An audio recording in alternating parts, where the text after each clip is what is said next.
What are Monk's shell voicings and how can we use them? They are just shell chords minus the third. It gives you a set of movable shapes. So on the bottom and the fourth string, you have shape 1, which could be either a minor or a dominant chord. Shape 2, which could be either a minor or a diminished chord. And shape 3, which could be either a major or a minor major chord. So while you're taking away harmonic information, you're actually expanding the amount of harmonic information you can imply if you know how to control these. These are transferable to every other string set and all across the fretboard. And Monk uses them everywhere, from blues like Straight No Chaser to Blue Monk, to ballads like Round Midnight and Ruby My Dear. Monk's shell voicings are part of his vocabulary, and anyone who's serious about assimilating that vocabulary needs to know how to use them. So before I move on, make sure you hit the like and subscribe and little bell button so you can stay up to date with any future content. So how can we use them? Like we would any other shell chord or shell voicing, we can use them to create harmonic movement when targeting a stable resolution chord. So let's think about this in the key of B flat over a blues, using shape 1 to imply a stable tonic dominant sound. We can approach it from a half step below, like this to imply dominant movement, or like this to imply diminished movement. We can approach it from a half step above, like this, again to imply dominant movement, or from a whole step above, like this, to imply diminished movement, or like this. That's using shape 3 to imply 2-1 sound. Could be either major or major minor, or like this to get a sort of 2-5-1 sound going. We can go back to shape 1, can descend chromatically, or we can ascend chromatically. We can use them to create enclosures. The best way to practice these, like anything in music, is to break them down into their simplest components. Practice those simple components, gain competency and a degree of control over them, and then start to build up more and more complexity as you go. So let's pick a harmonic movement principle and try and gain some degree of control over it. Let's choose dominant, because I think you can get quite a lot out of dominant. Very quick lesson on dominant movement principles. There are 3. The first is that any 5 dominant either wants to resolve down a perfect fifth, like this, or up a perfect fourth, like this. The second principle is that any flat 2 dominant, the tritone sub, wants to resolve down a half step, like this. The third principle is that in front of any of these dominant chords, you can stick a corresponding 2 chord to create 2-5-1 motion. So, or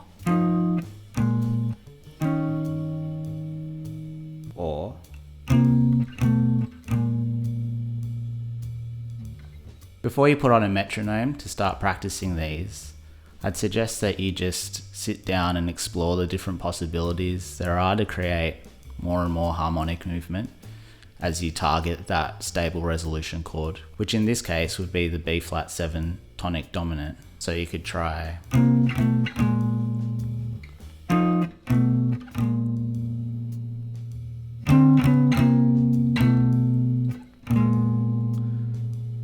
once you've gained some degree of control and competency over that, I'd suggest that you either put on a metronome, or if you've got a good backing track that really swings. Either way, you just want to stick to one chord to start off with, which this is targeting the B flat 7 tonic dominant. You can use some restrictions to help you. For example, you could, use a Charleston rhythm and add variations to that. Here's an example of how you could do that.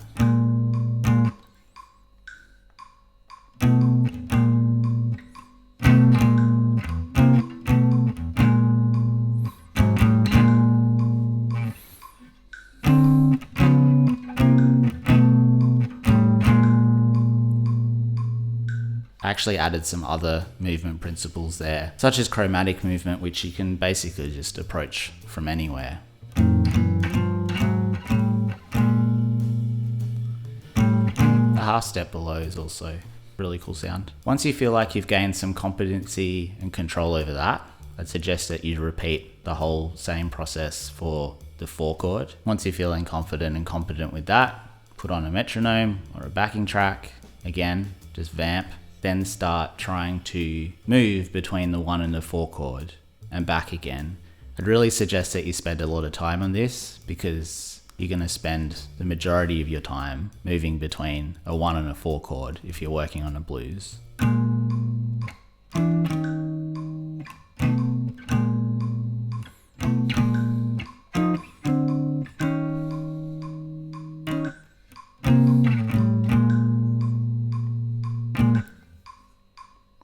And then, of course, you want to repeat this whole process over the 5 chord.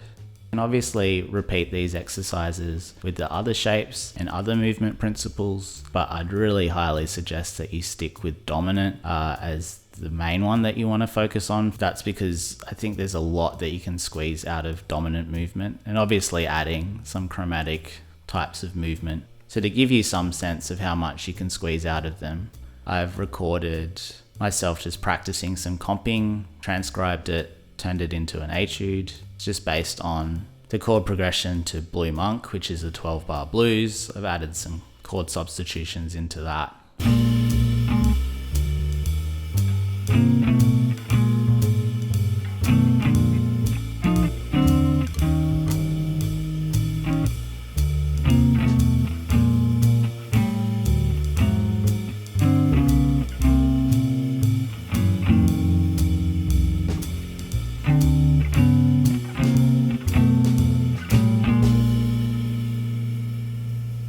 So let's talk through what's happening here. In the first measure, I'm just playing B flat tonic dominant, Charleston rhythm. In the next measure, I decided to skip over the 4 chord, and instead I'm targeting the B flat tonic dominant from the C minor, like this. In the next measure, I just used flat 2 dominant movement. Then I want to get to the 4 chord. And what I was thinking here was I'd turn this B flat tonic dominant into like a 5 dominant, and stick the corresponding 2 chord in front of it, which is this F minor. But I've been playing the B flat dominant quite a bit, so instead I decided to target the E flat from a half step below. Another Charleston rhythm, stab. Then I want to get back to the 1 chord again. So I think what I did was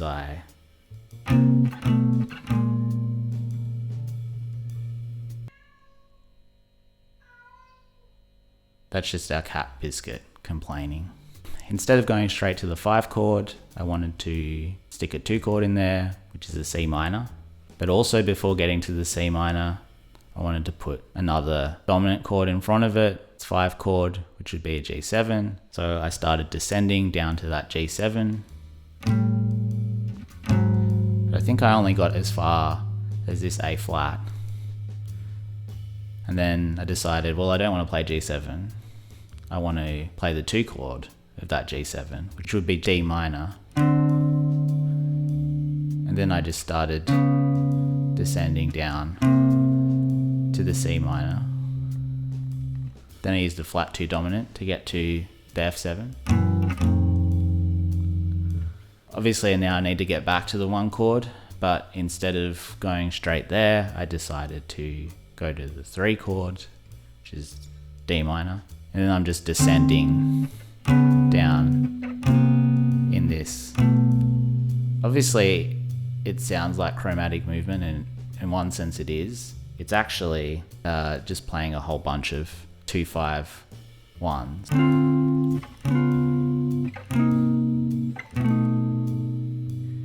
You could also, instead of using the tritone sub, you could expand it out even more.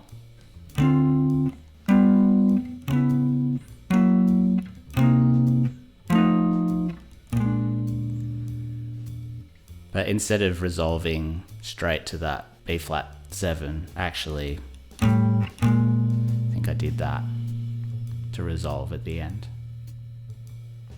So what I'd suggest is, rather than learning this etude just verbatim, I would encourage you to write your own etude using your application of these dominant movement principles.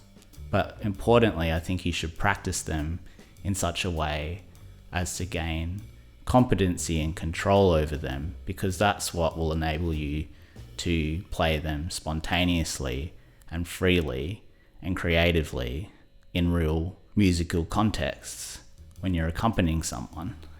And that is, of course, the essence of our entire tradition.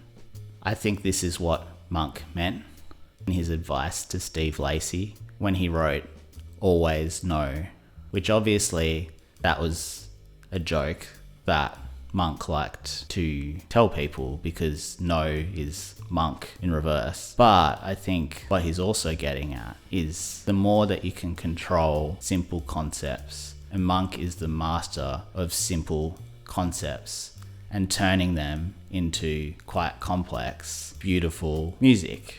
So the more that you know, the more freedom and control you have over what you're doing. If you enjoyed this lesson, make sure that you like, subscribe, and hit the follow button so you don't miss out on any future content. And if you'd like PDFs of any of the material in this lesson, such as the movement principles, some of the exercises I demonstrated, the etude, obviously, you can get them by following the link in the description to this video.